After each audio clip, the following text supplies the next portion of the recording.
Assalamualaikum warahmatullahi wabarakatuh. Kami dari kelompok 11 akan mempresentasikan tentang Islam dan gagasan universal. Pengertian Islam menurut Al-Quran, hadis, dan para ahli.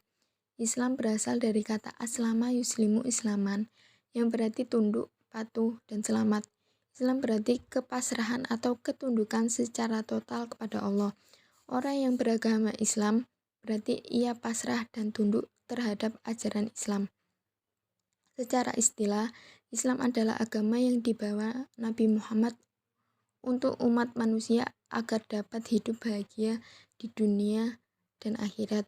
Inti ajarannya, rukun Islam adalah bersaksi bahwa tidak ada Tuhan selain Allah dan Nabi Muhammad utusan Allah, mendirikan sholat, menunaikan zakat, berpuasa, dan pergi haji bila mampu.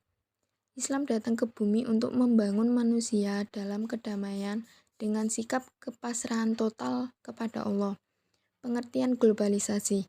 Kata globalisasi berasal dari kata global. Globalisasi atau globalization merupakan proses menuju ke arah global.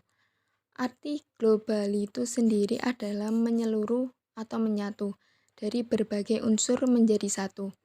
Dimaksudkan dengan ungkapan Islam, globalisasi dan peradaban dunia adalah ingin menjelaskan persinggungan, pertentangan, atau juga persamaan di antara masing-masing muatan konsep di atas. Pengertian universalisme Islam adalah salah satu karakteristik Islam yang agung. Universalisme Islam yang dimaksud adalah bahwa risalah Islam ditunjukkan untuk semua umat, segenap ras dan bangsa serta untuk semua lapisan masyarakat, bukan risalah untuk bangsa tertentu yang beranggapan bahwa bangsanya yang terpilih dan karenanya semua manusia harus tunduk kepadanya. Universalisme Islam menampakkan diri dari berbagai manifestasi penting dan yang terbaik adalah ajaran-ajarannya. Seperti ajaran-ajaran Islam yang mencakup aspek kaidah, aspek syariah, dan akhlak yang seringkali disempitkan oleh sebagian masyarakat menjadi hanya kesusilaan dan sikap hidup. Pengertian fundamentalisme secara etimologis berasal dari kata fundament yang berasal dari dasar. Pada istilah fundamentalisme sering pula diganti dengan istilah revivalisme. Sedangkan secara terminologis, fundamentalisme adalah aliran pemikiran keagamaan yang cenderung menafsirkan teks-teks keagamaan secara rigid dan literalis. Istilah fundamentalisme kemudian digunakan oleh para orientalis, pakar ilmu sosial dan kemanusiaan barat untuk kecenderungan pemikiran yang hampir sama dengan apa yang dijumpai dalam agama Kristen di dalam masyarakat yang memeluk agama lain termasuk agama Muslim. Kemudian pembahasan selanjutnya yaitu Islam eksklusif dan juga Islam inklusif. Islam inklusif adalah Islam yang bersifat terbuka. Di sini tidak hanya masalah berdakwah atau hukum, tetapi juga masalah kehidupan sosial, tradisi, dan juga pendidikan. Hal ini disebutkan karena ada sebagian kelompok atau yang beranggapan bahwa suatu agama itu benar. Seorang muslim diharapkan menyadari adanya nilai-nilai kebenaran dan kebaikan yang juga ditawarkan dan diajarkan agama lain. Seorang muslim harus yakin bahwa agama yang dipeluknya adalah agama yang paling benar di seluruh alam raya. Namun dalam keseharian ini tidak menunjukkan sikap sok benar atau mau menang sendiri.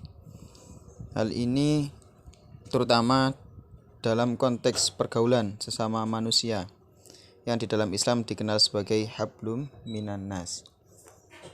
Ada perwujudan komitmen, yaitu hanya kepadamu kami menyembah dan hanya kepadamu kami meminta pertolongan. Memang berat, terutama bagi mereka yang kurang memahami filosofi keberadaan syariat agama Islam. Kalau hanya sekedar dalam ungkapan itu pasti sangat mudah, tetapi dalam implementasinya yang sesungguhnya itulah yang kemudian menjadi persoalan. Dengan adanya Islam inklusif, Tidak berarti semua ajaran dari agama lain dimasukkan ke dalam agama Islam.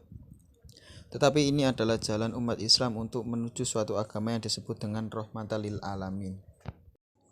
Kemudian ada lagi Islam eksklusif. Secara harfiah eksklusif berasal dari bahasa Inggris yaitu eksklusif, yang berarti sendiri, dengan tidak disertai yang lain, terpisah dari yang lain, berdiri sendiri semata-mata, dan tidak ada sangkut pautnya dengan yang lain. Secara umum, eksklusif adalah sikap yang memandang bahwa keyakinan, pandangan, pikiran, dan diri Islam sendirilah yang paling benar, sementara keyakinan, pandangan, pikiran, dan prinsip yang dianut agama lain adalah salah, sesat, dan harus dijauhi. Tapi perspektif kita tentang batasan eksklusivisme itu sendiri perlu terlebih dahulu lebih diperjelas agar tidak salah menetapkan istilah. Sebab antara Islam yang sebagai konsep dan kondisi keberagaman umat Islam yang plural sangat berbeda. Ketika kita misalnya menemukan fenomena yang menunjukkan adanya eksklusivisme dalam sebagian tubuh umat Islam, kita jangan sampai terjebak untuk memvonis bahwa konsep Islam memang eksklusif.